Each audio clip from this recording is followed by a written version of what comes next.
Ate, gusto ko sana magkwento ka para malaman ng tao kung ano po yung nangyari sa inyo.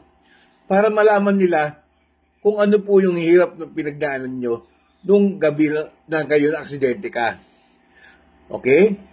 Ano po yun, sa ano talaga yung pag nangyari talaga kung yung narating sa hospital, gano'n po.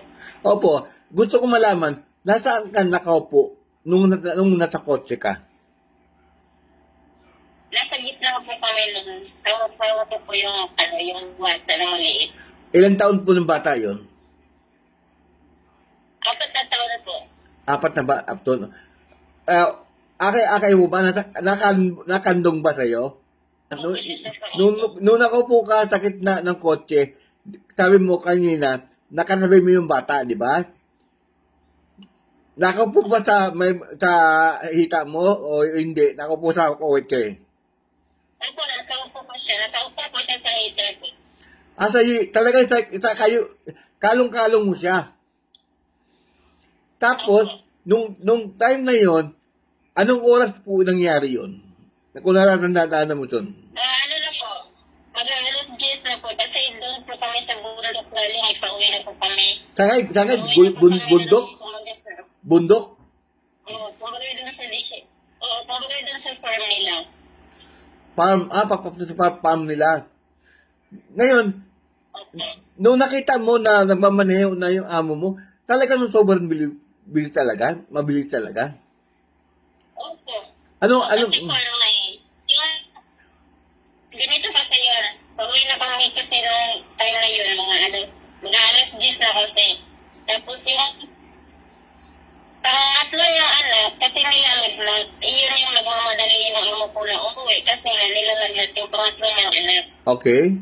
Ngayon naman, sinasabi naman ng bunso niyang lalaki na baba yung sasakyan natin para lumiitad na si Superman. Ganun sabi ng bunso niya. Okay. Tapos sabi naman ng ama, at talaga ba ganito? Ito na yung maliit na babae. Sinasabi din niya, baba gusto ko rin nung maging Superman, ganito, ganyan. Ala. Napatawa yung amo ko lalaki. Kaya po, mga 10 to 15 minutes po, ayun po, kumbaga yung sasakyan nagsigsag po. Hindi na po makontrol yung baba yung bela. Anong ginawa mo nung time na yon?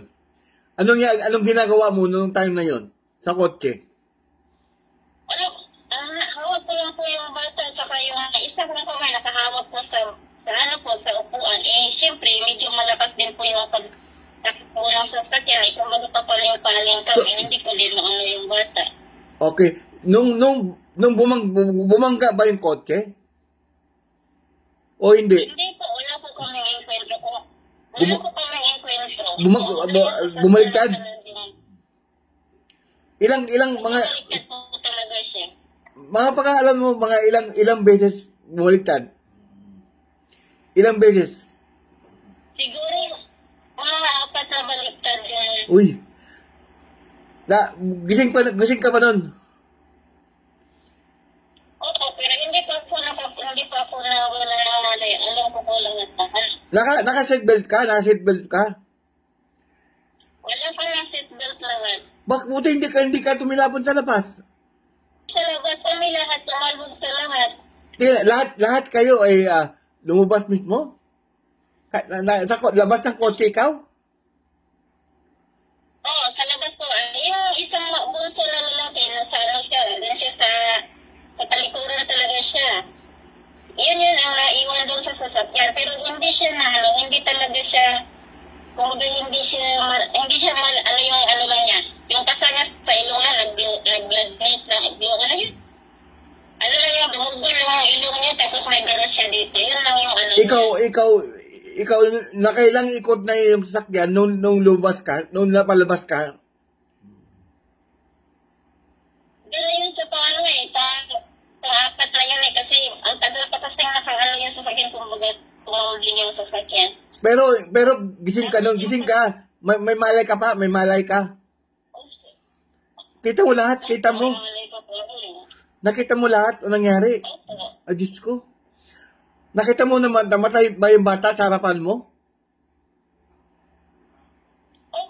hindi ko siya nakita na ano, pero kumbaga ano lang talaga siya, hindi siya masyadong malayo sa akin, pero hindi ko siya makita kasi kumbaga nasa ano ko eh, kumbaga siya nasa taas konti kasi ano yun eh, kumbaga may mga ano yun na, ano nga bang tawag dito sa ano nila, yung tarap nila, yung sa lupa nila dito. Nasaan ka po, doon tumilapot ka? Sa labas, sa taas ng kotse, sa gilid ng kotse, o sa lupa, nasa lupa? Nasa lupa po kami, nasa lupa po. Nung lumabas ka ng kotse, natira ba yung pituan, natira? Kaya ka napalabas? Oo, bukas lang ito eh. Grabe. Buti ate, gising ka, nakita mo lahat? Grabe. Talaga, nakita ko talaga lahat. Tapos yung ano lang po, yung pagbagsa ko talaga, nakadapa na. Tapos yung hindi, yun sa loob ng sasakyan talaga, kumbaga nawala ng control si Baba. Hindi talaga kami nagpanik sa loob. Wala talagang maingay, kumbaga normal lang talaga yung ano. Tapos nung pagbagsak na tumilabog na yung sasakyan, ayun na po, yung naalaman ko na nasa lupa na po. Tapos, kumbaga yung hininga ko parang parang ganito na lang eh, mahina na yung hininga ko. Tapos huminga ako sa gilid. Tapos, inaano ko yung alaga ko, syempre 4 na taon yun. Sabi ko naman, sumigaw ako na tulong. Tapos may nakatulong naman sa amin. Ano yun siya eh, Pinay ata yun. Pinay na nurse. Oo, Pinay na nurse yung tumulong sa amin. Sabi ko, pwede mo bang hanapin yung batang maliit? At yung tulungan mo siya, sabi ko. Ganun, hindi talaga ako sumigaw para sa sarili ko. Sumigaw ako para doon sa bata. Ate? Kaya sabi niya. Tapos sabi niya, mga ano ata eh, 30 minutes sabi niya. Ginawa ko na lahat pero hindi ko talaga ano yung bata. Sabi ko, may ano pa kasi, may iba pa kami mga kasama. Tapos, nakita mo yung amo kong lalaki at saka yung pangalawa niya anak. Sabi niya, yung malaki na bata, wala na talaga kasi nag-ano na daw ng dugo, sinusuka na ng dugo. Yung matanda, si Baba, saan po siya napunta? Pumilapon siya, saan po siya napunta? Sa tabi lang ng sasakyan niya. Ilan po kayo sa kotse? Ilan po kayo sa kotse? Ilan po kayo? Bali-anim po kami. Ilan po ang namatay? 3 yung namatay, 3 din po yung nakasurvive. Yung naiwan sa kotse, nakasurvive yun?